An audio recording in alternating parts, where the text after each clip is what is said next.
பலா பிஞ்சில பிரியாணி எப்படி செய்கிறதுன்னு பார்ப்போம். நல்லா தோலை சீவிட்டு சின்ன சின்ன பீஸாக கட் பண்ணி எடுத்துக்கலாம். 4 ஸ்பூன் எண்ணெய் விட்டுக்கலாம். 2 ஸ்பூன் நெய் விட்டுக்கணும். பட்டை, கிராம்பு, பிரிஞ்சி இலை, ஏலக்காய் எல்லாம் சேர்த்துக்கணும்.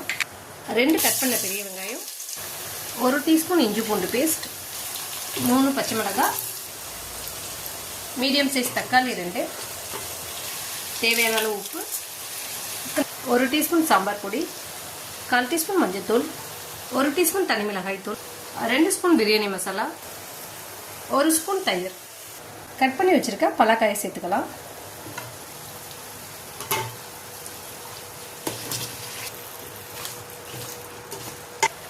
கட் பண்ண கொத்தமல்லி, கொஞ்சம் புதினா சேர்த்துக்கணும். 2 டம்ளர் தண்ணி சேர்த்து மூடி போட்டு ஒரு 10 நிமிஷம் வேக விட்டுக்கணும். காய் நேரம் வெந்திருக்கும். பிரியாணிக்கு தேவையான தண்ணி சேர்த்துக்கலாம். 4 டம்ளர் அரிசி ஊற வச்சிருக்கேன்.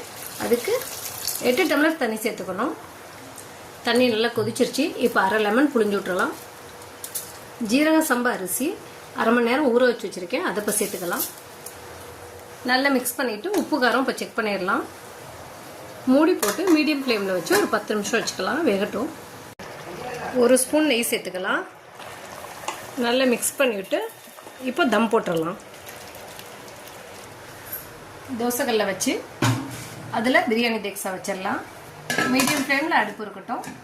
மேலே வெயிட்டுக்கு இந்த கல் வச்சிடலாம்.